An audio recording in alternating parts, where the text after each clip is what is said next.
Bishop ngiyabingelela. Amen. My father ngiyabingelela. Mzaa wami ngiyabingelela.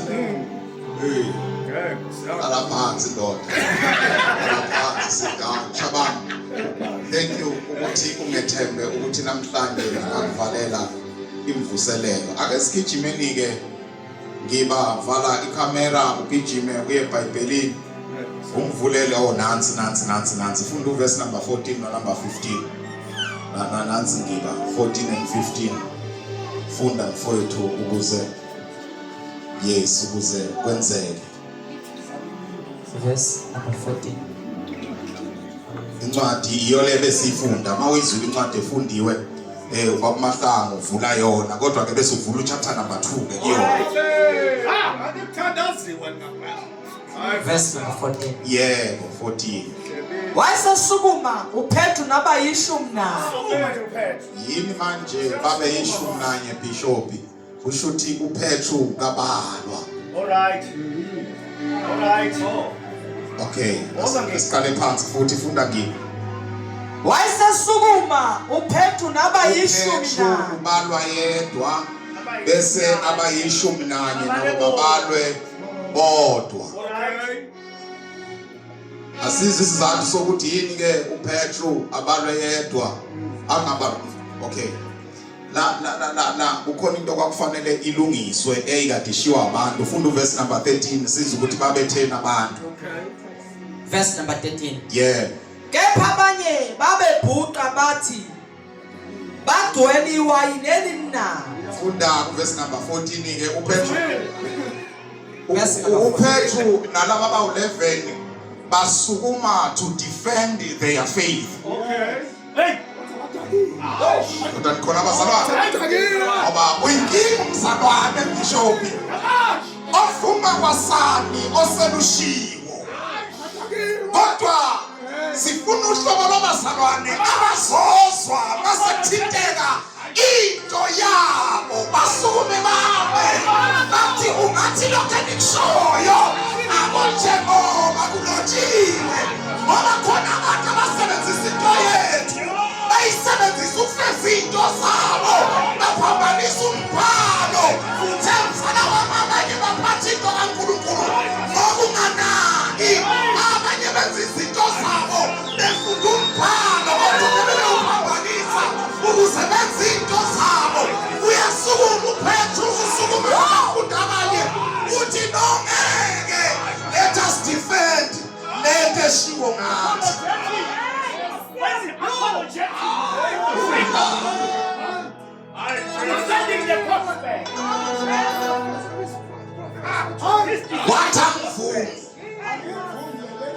Funda ke ngini.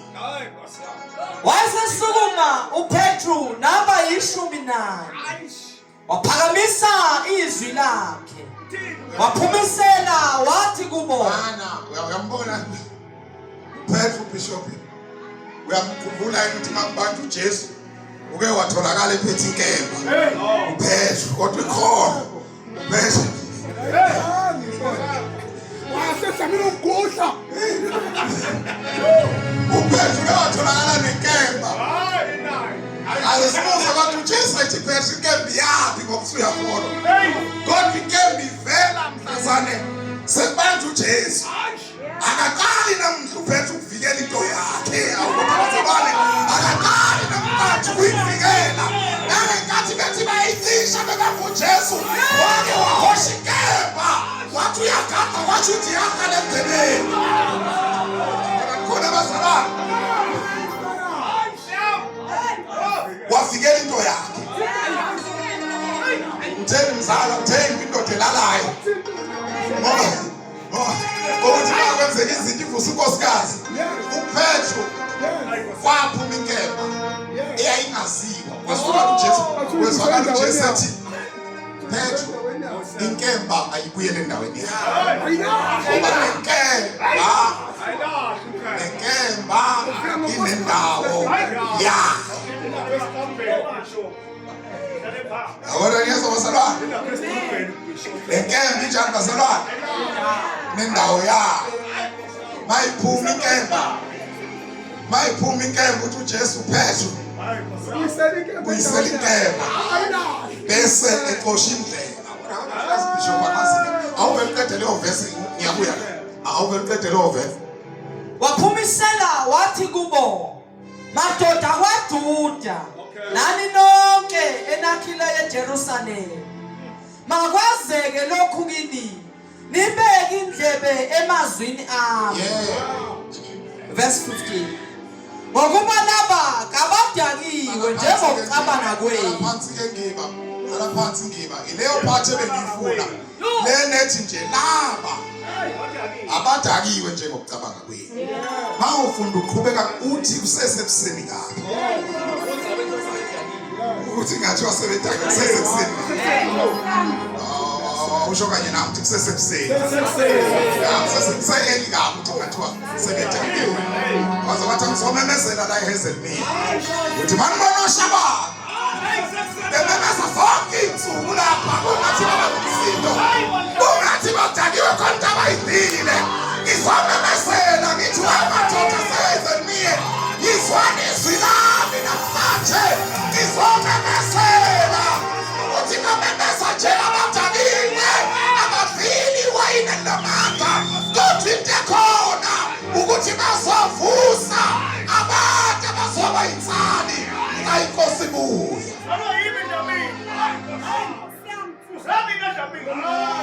Laba-ke abadakiwe-ke noma ningabaza abafundisi abadakwayo kodwa laba-ke abadakiwe-ke noma ningabaza abasebenzi abadakwayo kodwa laba akuyona le nkomo eniyijwayele edakwayo laba-ke abadakwa laba. Kwenzekani bishop? Abadakwa laba maye khona udakwayo okwakhe kodwa abadakwa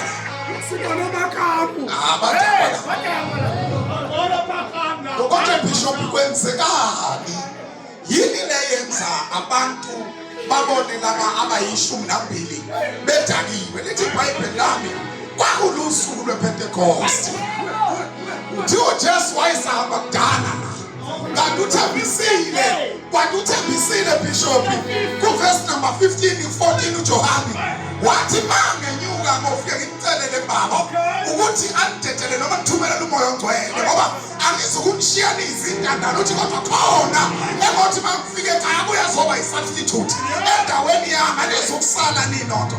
Lithi iBhayibheli mawusuka afika ngalo kwakulusuku lwePentecost behlezi ndiniye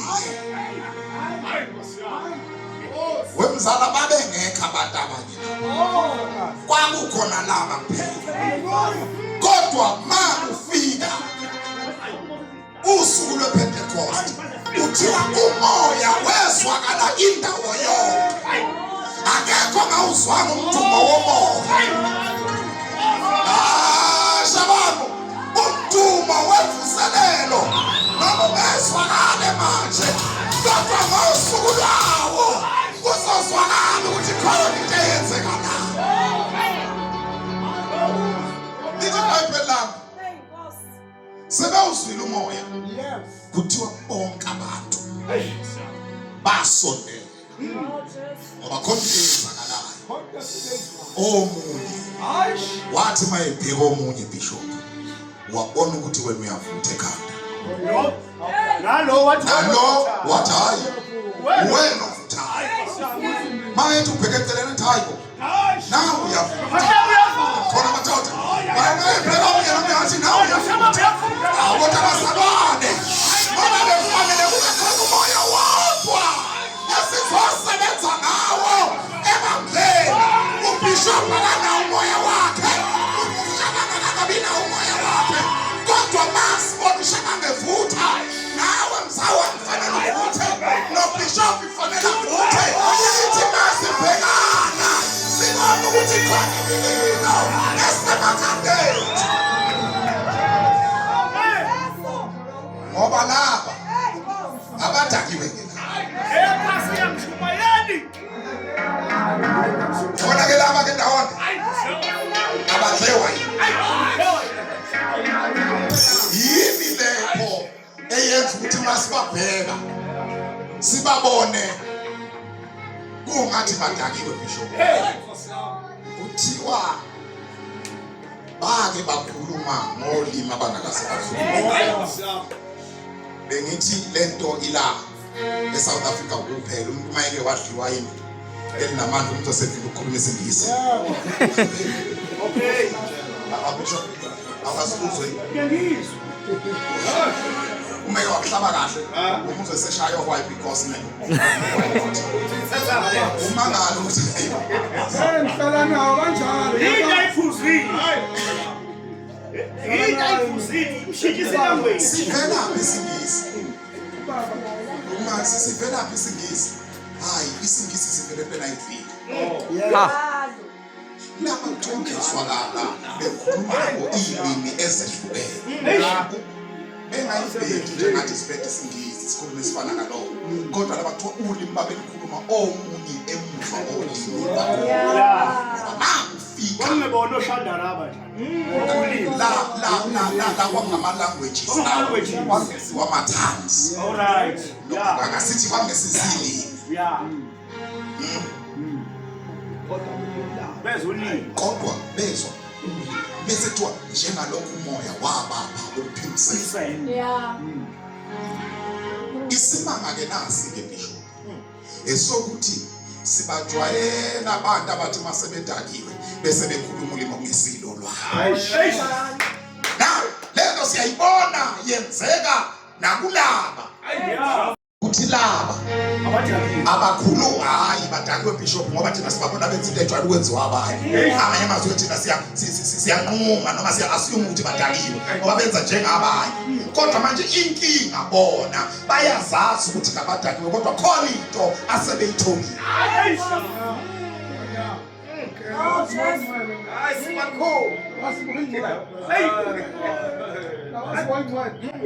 angithi uke wathi maye sefikile Unifundisa konke. So ke mayefika ngalelo langa ufika uyabafundisa ukuthi nina anisukuba ama-local speakers kodwa usubenza babe ama-international speakers. Bishop nginenkinga kaPaul, uPaul alikizwe angalihambanga, uhambe konke amazwe futhi nakhona beshumayela bamuzwe. Umuntu obhale kakhulu kunabo bonke eBhayibhelini, incwadi eyiningi engiyitholayo hey kaPaul. Kodwa futhi uPaul siyaza kuthiwa wake wahamba wabhalela ibandla elithile, wahamba wabhalela ibandla elithile. Umbuzo wami uthi ilanguage yabo wayeyithathayo. Hey,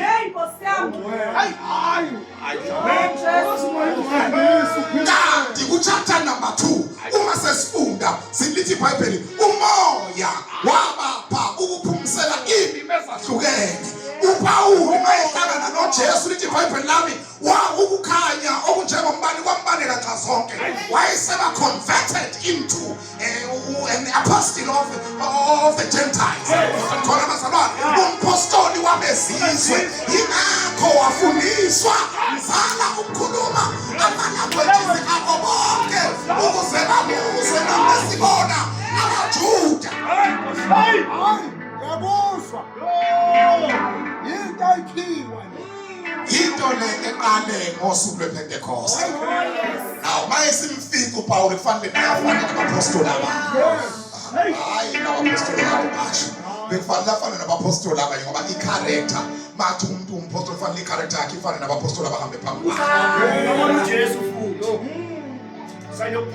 Isayini yobupostoli ithi ohambe wabona uJesu. Isho njalo definition of an apostle. Mangabe ungambona uJesu ungakaze uhambe naye siyathula nje phela ngoba ngeke silokho sikwisa mawusuka umpostoli. Kodwa sisenakho ukuyibuza ukuthi lokho upostoli ubone uphi uJesu wena. Ngoba asikhulumi la ngento espiritual, sikhuluma ngokuhamba naye physical.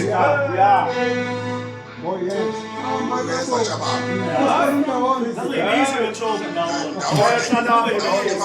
Umpostoli umtshele ndawonye mawusumpostoli ngiza ngizokudiliza mfana ngithi no awumbonanga uJesu mfana. Akona bakhona abantu abangizwayo. Ithi Bible lami ke ma sebefikile abantu ngoba bathi mabezumoya abantu baqoqana. Ngoba mayike yezwakala into kaNkulunkulu maMbishop abantu akwenzeki bangasokeli. Ngisho futhi abanye gazi lami beza bengezile ukuzolalela beza bezoba ukuthi mdlalo omunye odlalwa ngoba alikho ihlobo lwevangelo lwedeleke njengomvangeli lensindiso. Khona indoda yakithi kwadlamini egqoka imali ngeke ngayibona lapha eThekwini workshop lapha ibhisi lendoda iyahlabelela lapha kunenganyana ezihlabelelayo iphinde ibanikeze umuntu khona lapha iphinde igxeke yona lento kodwa futhi iphinde ibatshele ngegama lakhe singabona nje hey Mamozamini manje. yakithi igqoka imali umzimba okhalimali. Bese ngidinwa nje ngife yilezi inkunzi mala ungikhehlelezi uyiSiyoni right lapho ekhehlelezi ehlezeyoni ngoba vele ziyayithanda imithi uma ufuna ukuze ukuthatha lokho mina ngiphume yiyona zenza yonke into noJesu ngapha nemithi ngapha nedlozi ngapha konke kanye right ekhehlelezi ehlezeyoni ngoba vele kwenza into yabo abayithanda awuthi ke ngiqhubeke ngize lapha ngithi mina nginyanyiswa bishop yilaba ke abasindisiwe abahamba ngamandla okungesiwa amandla. All right. Umuntu okukhulu kangakuphendula umuntu nokungashumayela intshumayelo engakanani shabanga umuntu angaphenduka vela kuke eqolozele emehlweni uma ngoba ngiyashaya nje umuntu othi akezwa lutho umuntu kodwa khona umuntu ovela ngasho lutho noma ujayina le ntshumayelo ayishumayelile ayikho kodwa mayike wabizi kontakhona usukuma ngishisa likaze sinedolo uphuma ngishaba semagabethi sizwini kontakhona ezongena esontweni bezoyinikela uma ngani uthi lo muntu uzweni ngoba yikho into ekade ikhulunywa la.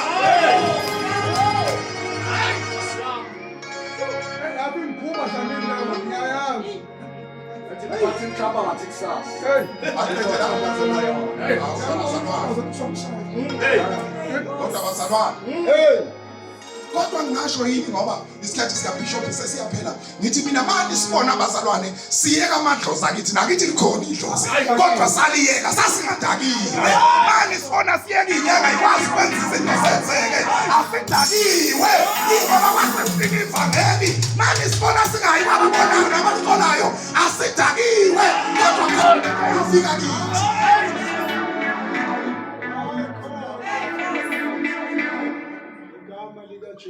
Hey, passengers. Bishop makuthwala abantu bagibela imoto ezinamandla njoba ngihamba ngeyami nje engayithembi ukuthi sangafika la kuthi uyimpatha wena woza nasikuhambise thina kuthi uyagula ngasiguli bazalwane asidakile kodwa khona uyafika into sayamukela chapter number 2 iyona senza sibe nesibindi noma izinto engafikayo iyona senza sibe noma kungameli iyona senza sikhulume ngevangeli sibili noma ngeke ngesinga senza sibe nesibindi ngoba into sayamukelayo iyona sinika amandla ukuthi siqhubeke. Uke wathi obhala kahle wathi namahloni ngevangeli wathi ngokuba ivangeli lingamandla wathi kaNkulunkulu ingakho sike sabona uPetru noJohane befike eminyango omhle Bishop befika kukhona le ndoda eyihlalela amashumi nothi ubhobho siliva negolide kuthiwa uma befika ungathi kade babeyibona baqala ukuzala bayibona. Mame phenduka le ndoda ibabheka ungathi ngiyibona shabangu kuyelula izandla bese qala khuluma lo athi igolide nesiliva nakho lapho oh le ndoda yathi kanti benitha nginibhekelele mali ngasikumnika bese ngithanda masekuthiwa kodwa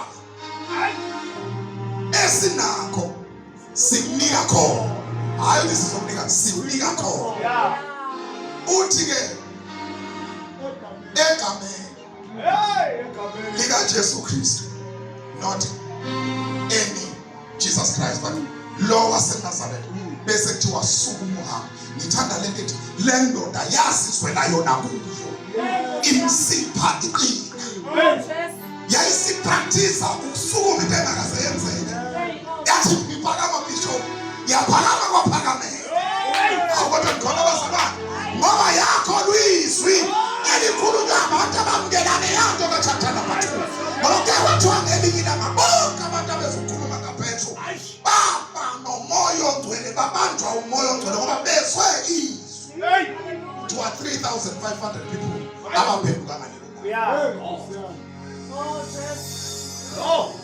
Amen. Sela. Try fasting. abadakile Hey, hlele ukudabweni. no ivese lisho njalo Swear the call. Sabiela. Hey, sengaze ukubuza endaweni ukuthi usabudla ngathi ndawo enze apologetics eyenze utshwala ngalo ndawo engisukela ndawo wenza ndawo asibale bishop hey. Hey, Kosia. Jesus. uyabona ke ma ufikwa la le ndoda isuku ayisukumi bishop ma kuyokwenza umsebenzi kaNkulunkulu I myself am not expecting you to stand alone Kodwa kwalulisa. I am very important Hey. bazalwane angilindele ukuthi ubishop makuyokwenza umsebenzi asukume yedwa ahamba yomela kodwa khona umuntu ongizwayo ngilindele ukuthi lithi iBhayibheli la bazalwane wathi mayesukuma uPetro wasukuma nabayishumi nawo ma usukuma ubishop yedwa njalo makuthiwa kuyiwe endaweni sibona ubishop yedwa ubishop akanabo abafo abakanazinga lihlazo namhlanje ngilindele ukuthi abazalwane abazophuma kulemvuselelo bathi na ubishop benze isibenzelo lokho bethule bishop asume bathi kanye nawe bishop lawo yakhona siyakhona ngelinye ilanga uMose wathi wakaphakamisa izandla mayiphakamisa izandla ibhiya inqoba ngelinye ilanga kuthiwa wathi ayiphakamisa izandla zakhathala njengoba kukhona amadoda abona ukuthi izandla zikaMoses ziyakhathala ingakho sedlula anyuka intaba afika mbamba uMoses amphakakuza ngapha shababa funasiphakamiselezi shababa afike ambamba amphakamisa izandla uMoses njengomuntu okuyena obenikezwe umbono nobe yithemba likaIsrayeli nongezandla zokubonela zakhathala bayiphakamisa kuthiwa mfanalokho bamthatha bayomqalisa eketsheni abenze ukuthi noma ekhathala umuntu omdala kwizandla zikwazi ukuphakama kuthiwa mfanalokho impi kaNkulunkulu yanqoba ngoba amandla abebebantu abaphambili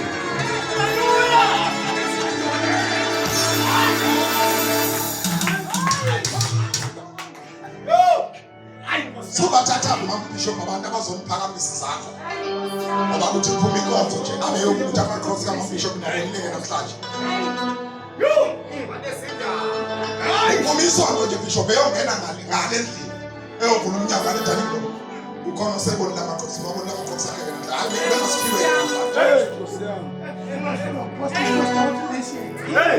mawuke washumayela into ethinta ibandla uthi ubephe ukuthi ubishop namhlanje ingakuzweni kodwa namhlanje ngizosho usuke engadaliwe Usuke ngakusemuntu. Usuke ngathanda. Kodwa usuke kuyinto ayamukela chapter number 2 ekuqaleni. Bazalwane bami. Bahlobo bami. Abathandekayo enkosini. Vumani namhlanje ngithandazele umuntu. Othi mawusukuma bishop uyomela ibandla. I will stand with you. Maye ngekho futhi ayikho inkinga. Ngiyaziwa ke lapha ebandleni angifuni umuntu oqamba amanga mina. Ogijimezela phambili kwi-altar call ebeshe ngevupha amanga. Ma umuntu edlala ngemuntu ehlala phansi. Ngoba angifuni umuntu azolanda isiqalekiso ngiyaphinda futhi umuntu othi bishop la uyakhona nami ngizoba khona. No bishop uthi asikasebenzi.